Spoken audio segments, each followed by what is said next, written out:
जय श्री राधे कृष्णा। सनातन धर्म में माघ मास का विशेष महत्व है।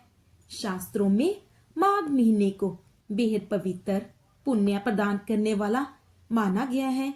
इस महीने में ब्रह्म मुहूर्त में स्नान, दान और पुण्य का विशेष महत्व है। ऐसे में आइए जानते हैं कि माघ का महीना कब से कब तक रहेगा और इस दौरान क्या करना चाहिए और क्या नियम है और इस महीने में हमें क्या दान करना चाहिए। गोस्वामी तुलसीदास जी ने रामचरितमानस में माघ मास की महिमा का वर्णन करते हुए इसे पवित्रता, पुण्य और मोक्ष का अद्वितीय अवसर बताया है। तुलसीदास जी कहते हैं कि जब सूर्य मकर राशि में प्रवेश करता है तो माघ मास का आरंभ होता है। इस समय गंगा, यमुना और सरस्वती नदियों के संगम पर देवता, साधु संत, दानव, किन्नर और मनुष्य सभी तीर्थराज प्रयाग में स्नान कर पुण्य प्राप्त करते हैं। शास्त्रों के अनुसार माघ मास में भगवान विष्णु, देवी लक्ष्मी और भगवान शिव की पूजा करने से सभी प्रकार के पाप नष्ट हो जाते हैं। गरुड़ पुराण और पद्म पुराण में माघ मास की महिमा का वर्णन करते हुए कहा गया है कि इस मास में किया गया एक छोटा सा पुण्य कर्म भी असंख्य गुना फलदायक होता है। माघ मास की विशेष रूप से मोक्षदायी माना गया है। हिंदू पंचांग के अनुसार माघ मास 3 जनवरी 2026 पौष पूर्णिमा से शुरू होकर 1 फरवरी 2026 तक रहेगा। लेकिन माघ मास में संगम स्नान 15 फरवरी महाशिवरात्रि पर अंतिम स्नान होगा।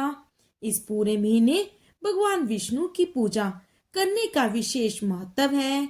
मान्यता है कि माघ मास में श्री हरि की उपासना करने से व्यक्ति को जन्म मरण से मुक्ति मिलती है और मोक्ष की प्राप्ति होती है। शास्त्रों में माघ स्नान का विशेष महत्व बताया गया है।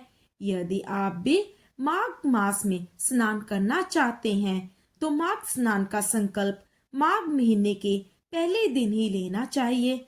संकल्प लेने का अर्थ है कि आप इस पूरे महीने प्रतिदिन नियमित रूप से ठंडे पानी में स्नान करने का निश्चय करते हैं। यदि आप तीर्थ में जाकर स्नान करते हैं तो मस्तक पर मिट्टी लगाकर सूर्य देव को अर्घ्य देकर पितरों को तर्पण करें। और यदि आप घर पर ही स्नान करते हैं तो स्नान के पानी में गंगा जल और काले तिल मिलाकर स्नान करें और दिन में एक ही समय भोजन करें और भोजन सात्विक होना चाहिए। माघ मास स्नान के दौरान ब्रह्मचर्य व्रत धारण करें और भूमि पर शयन करें। और माघ मास में काले तिल का उपटन, तिल मिश्रित जल में स्नान, तिल से पितर तर्पण, तिल से हवन, तिल दान और तिल से बनी वस्तुओं का सेवन करने से कष्टों को मुक्ति मिलती है।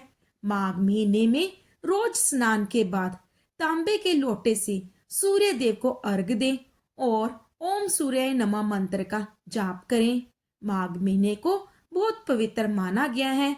इस दौरान आप रोज शिवलिंग की पूजा करें और माता पार्वती की विधि विधान से पूजा करें। जो लोग माघ स्नान का संकल्प लेते हैं उन्हें भगवान श्री हरि विष्णु की रोज पूजा करनी चाहिए। उन्हें पीले फूल और पंचामृत अर्पित करें। इसके बाद मधुराष्टक का पाठ करें। तुलसी जी की विधि विधान से पूजा करें। शाम के समय तुलसी जी के पास दीपक अवश्य जलाएं।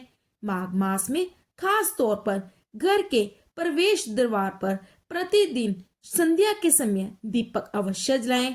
इससे घर से नकारात्मक ऊर्जा दूर होती है और सकारात्मक ऊर्जा का संचार होता है। देवी लक्ष्मी की कृपा प्राप्त करने के लिए इस मास में श्री सूक्त और श्री विष्णु सहस्त्र नाम का पाठ करना चाहिए। मास में जिन्होंने व्रत का संकल्प लिया है या जिसने नहीं भी लिया उन्हें भी दान पुण्य अवश्य करना चाहिए।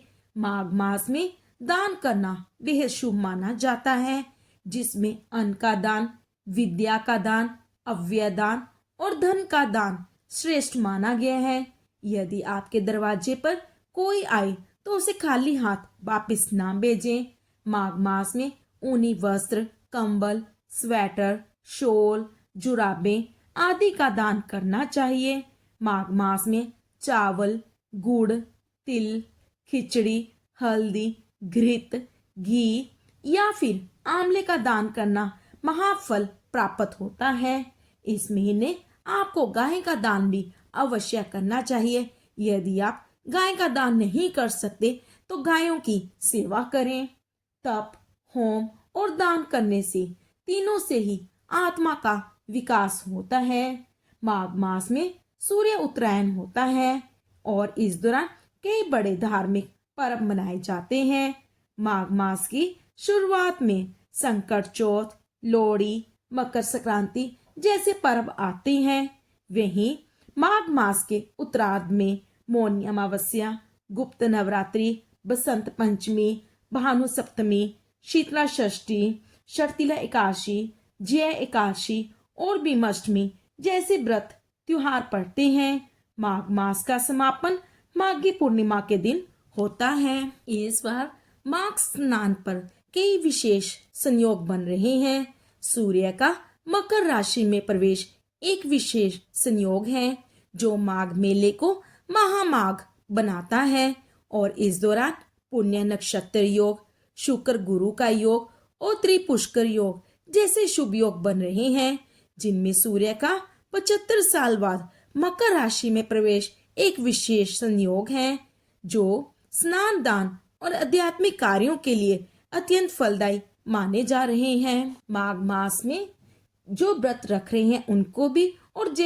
नहीं रख रहे उन मनुष्यों को भी माघ मास में किसी भी तरह का व्यसन नहीं करना चाहिए। इस दौरान तामसिक भोजन नहीं करना चाहिए। इस माह झूठ बोलना, कटु वचन बोलना, ईर्ष्या, मोह, लोभ, कुसंगति आदि का त्याग कर देना चाहिए। माघ मास में मूली का सेवन भी नहीं करना चाहिए। धार्मिक शास्त्रों में कहा गया है कि माघ महीने में ठंडे जल में स्नान करने से व्यक्ति पापों से मुक्त होकर स्वर्गलोक को प्राप्त करता है। इस एक महीने की अवधि में श्रद्धालु कल्पवास करते हैं और नियम पूर्वक स्नान, जप, तप, दान करते हैं।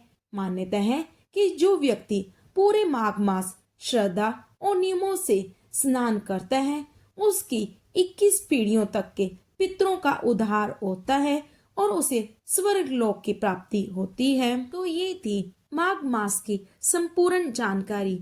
उम्मीद है आपको ये जानकारी उपयोगी लगे। लेकिन अगर अभी भी आपके मन में कोई प्रश्न है तो आप कमेंट बॉक्स में पूछ सकते हैं।